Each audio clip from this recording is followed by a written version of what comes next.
बिस्मिल्लाहिर्रहमानिर्रहीम। अस्सलाम वालेकुम। आज मैं आपको इटालियन ड्रेसिंग बनाना सिखाऊंगी, जिसे आप बनाकर बोतल को फ्रिज में रख सकेंगे और जब भी इस्तेमाल करना हो निकालिएगा और अच्छी तरह से शेक कीजिएगा और इस्तेमाल कीजिएगा और ये कई महीनों तक ख़राब नहीं होती। तो इसको बनाने के लिए आप ले लीजिएगा 1/4 कप ऑलिव ऑयल और 1/4 कप ही वाइट विनेगर, नमक 1/2 टीस्पून, ताज़ा पिसा लहसुन 1 teaspoon, castor sugar 1 teaspoon, onion powder 1/2 teaspoon, कुटी सुर्ख मिर्चें 1/2 टीस्पून, कुटी काली मिर्चें 1/2 टीस्पून, ड्राइड पार्सले 1 टीस्पून और ड्राइड ओरिगेनो 1 टीस्पून चाहिए होगा। बस आपने करना क्या है, सारी चीज़ों को बोतल में डालकर अच्छी तरह से शेक कर लीजिएगा और सबसे पहले डाल लीजिएगा ऑलिव ऑयल,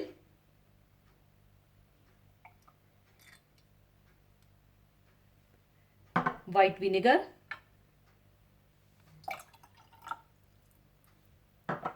नमक,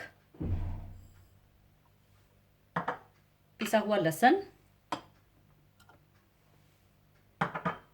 कैस्टर शुगर, ऑनियन पाउडर,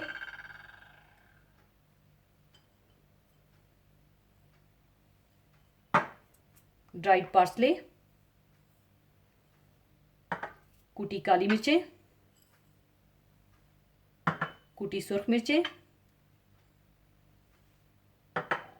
और ड्राइड ओरिगेनो, और बोतल बंद करके अच्छी तरह से शेक कर लीजिएगा।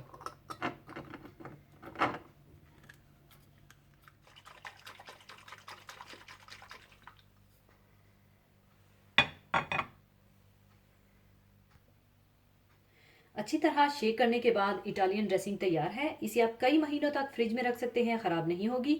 और जब भी इस्तेमाल करना हो दोबारा अच्छी तरह से शेक कीजिएगा और इस्तेमाल कीजिएगा।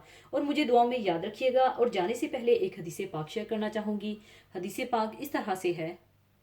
हज़रत उमर बिन ख़त्ताब रज़ी अल्लाह ताला अन्हु से रवायत है कि एक दिन हम सहाबा रसूलुल्लाह सल्लल्लाहु अलैहि वसल्लम की खिदमत में हाजिर थे कि अचानक एक शख्स सामने आया जिसके कपड़े नहायत सफ़ेद और बाल बहुत ही ज़्यादा स्याह थे, और उस शख्स पर सफ़र का कोई असर भी मालूम नहीं होता था कि वो कोई मुसाफिर हो जो बाहर से आया हो, और ना ही हम में से कोई इस आने वाले को पहचानता था, यानी वो इस इलाके का नहीं था। वो शख्स रसूलुल्लाह सल्लल्लाहु अलैहि वसल्लम के सामने आकर इस तरह बैठ गया कि अपने घुटने हजूर सल्लल्लाहु अलैहि वसल्लम के घुटनों से मिला दिए और अपने हाथ हजूर सल्लल्लाहु अलैहि वसल्लम की रानों पर रख दिए और कहा, ए मोहम्मद सल्लल्लाहु अलैहि वसल्लम, मुझे बताइए कि इस्लाम क्या है।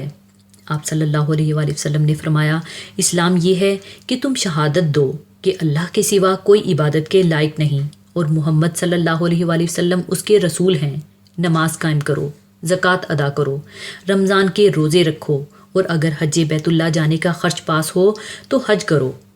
उस शख्स ने आप सल्लल्लाहु अलैहि वसल्लम का ये जवाब सुनकर कहा, आप सल्लल्लाहु अलैहि वसल्लम ने सच फरमाया है। हज़रत उमर रज़ी अल्लाह ताला अन्हो कहते हैं कि उस पर हमें हैरत हुई कि ये शख्स सवाल भी करता है और फिर आप सल्लल्लाहु अलैहि वसल्लम के जवाब की तस्दीक भी करता है, जैसे इन बातों को पहले से जानता हो। फिर वो शख्स बोला, ए मोहम्मद सल्लल्लाहु अलैहि वसल्लम, अब मुझे ईमान के बारे में बताइए कि ईमान क्या है। आप सल्लल्लाहु अलैहि वसल्लम ने फरमाया, ईमान ये है कि तुम अल्लाह को, उसके फ़रिश्तों, उसकी किताबों, उसके रसूलों को, क़यामत के दिन को दिल से मानो। उस बात पर यकीन रखो कि बुरा या भला जो कुछ पेश आता है वो सब तकदीर के मुताबिक है। उस शख्स ने आप सल्लल्लाहु अलैहि वसल्लम का ये जवाब सुनकर कहा, आप सल्लल्लाहु अलैहि वसल्लम ने सच फरमाया है।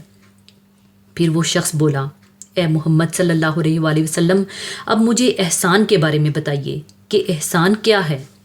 आप सल्लल्लाहु अलैहि वसल्लम ने फरमाया, एहसान ये है कि तुम अल्लाह की इबादत इस तरह करो कि गोया तुम उसको देख रहे हो, और अगर ऐसा ना कर सको तो फिर ये ध्यान रखो कि वो तो तुम्हें देख रहा है। फिर वो शख्स बोला, मुझे क़यामत के बारे में बताइए कि वो कब आएगी। आप सल्लल्लाहु अलैहि वसल्लम ने फरमाया, मेरा इल्म तुमसे ज़्यादा नहीं। फिर उस शख्स ने कहा, मुझे उसकी कुछ निशानियां ही बता दीजिए। आप सल्लल्लाहु अलैहि वसल्लम ने फरमाया, लोंडी अपने आका को जनेगी और तुम देखोगे कि जिनके पाँव में जूता और जिस्म पर कपड़ा नहीं है और जो खाली हाथ और बकरियां चराने वाले हैं, वो बड़ी बड़ी इमारतें बनाने लगेंगे और उसमें एक दूसरे पर बाजी ले जाने की कोशिश करेंगे। حضرت عمر رضی اللہ تعالیٰ عنہ فرماتے ہیں کہ اس کے بعد وہ شخص چلا گیا۔ پھر کچھ عرصے کے بعد حضور صلی اللہ علیہ وآلہ وسلم نے مجھ سے پوچھا، اے عمر رضی اللہ تعالیٰ عنہ، کیا تمہیں معلوم ہے کہ وہ سوال کرنے والا شخص کون تھا؟ میں نے عرض کی، اللہ اور اس کا رسول صلی اللہ علیہ وآلہ وسلم ہی زیادہ جاننے والے ہیں۔ آپ صلی اللہ علیہ وآلہ وسلم نے فرمایا کہ وہ جبریل علیہ السلام تھے جو تمہاری اس مجلس میں اس لیے آئے تھے کہ تم لوگوں کو تمہارا دین سکھا دیں۔ اسی کے ساتھ میں آپ سے اجازت چاہوں گی۔ اپنا بہت خیال رکھیے گا، دعاؤں میں یاد رکھیے گا۔ اللہ حافظ۔